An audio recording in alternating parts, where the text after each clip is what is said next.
Hello అండి, welcome back to our channel. ఈరోజు వీడియోలో మంచి మాటలేమిటో విందామా?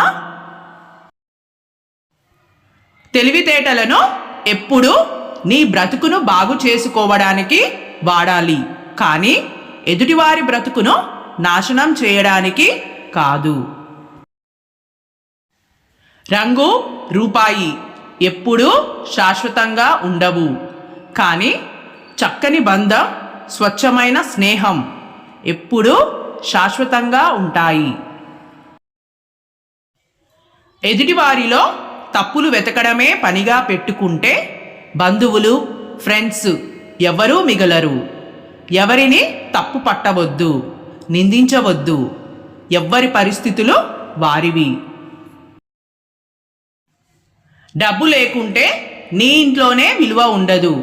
అలాంటిది సమాజంలో ఎలా ఉంటుంది? ఇదివరకు మనుషులు గుణం చూసి దగ్గరయ్యే వాళ్ళు, కానీ ఇప్పుడు డబ్బును చూసి దగ్గరవుతున్నారు. కళ్ళతో చూసినవన్నీ నిజమని భ్రమపడకు.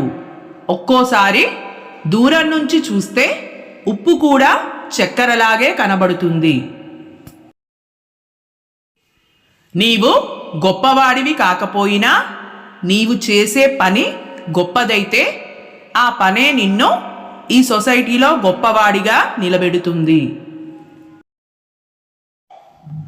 నీ దగ్గర విషయం ఉన్నప్పుడు మాట్లాడడానికి సిగ్గుపడకు. నీ దగ్గర విషయం లేనప్పుడు మౌనంగా ఉండటానికి భయపడకు. అప్పుడే ఏదైనా నేర్చుకోగలవు, ఎక్కడైనా రాణించగలవు. కొన్ని పరిచయాలు ఆనందాన్ని మిగులుస్తాయి, మరికొన్ని పరిచయాలు జ్ఞాపకాలను మిగులుస్తాయి. ఇంకొన్ని పరిచయాలు మాత్రం ఎదురుచూపులు మిగులుస్తాయి. అరుదైన పరిచయాలు మాత్రమే నీతో కలిసి నడుస్తాయి. ప్రవర్తన చెట్టు అయితే గుర్తింపు దాని నీడ లాంటిది. నీ ప్రవర్తనే ఇతరులు నీతో ఉండే విధానాన్ని నిర్ణయిస్తుంది. ఒక ఎండిపోయిన చెట్టుకు మంట పెడితే అది అడవి మొత్తాన్ని దహించి వేస్తుంది. అలాగే కుటుంబంలో ఒక వక్రబుద్ధి కలవాడు కుటుంబం మొత్తాన్ని నాశనం చేస్తాడు. మనిషిగా పుట్టినవాడు తప్పులు చేయకుండా, మధ్యతరగతి వాడు అప్పులు చేయకుండా బ్రతకడం దాదాపుగా అసాధ్యం.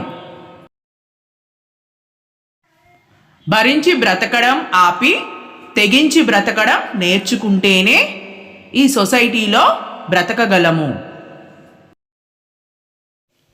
పుస్తకాలు చదివితే జ్ఞానం వస్తుంది, అదే మనుషులను చదివితే లోక జ్ఞానం వస్తుంది.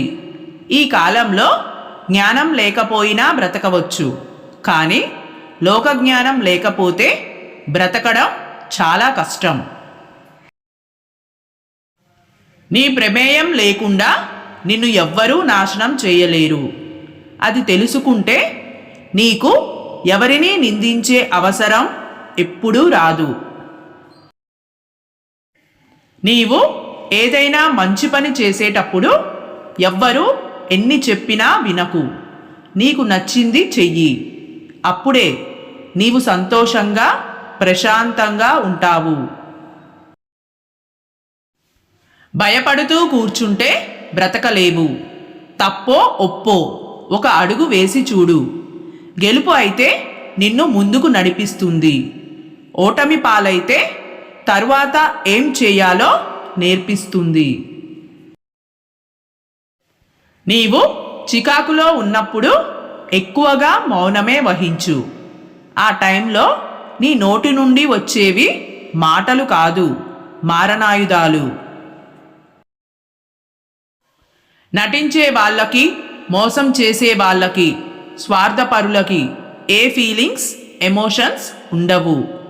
వాళ్ళకి అవసరం ఉంటే వాడుకుంటారు, అవసరం తీరగానే వదిలేస్తారు.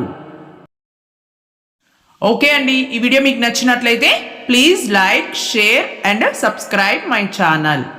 Thanks for watching.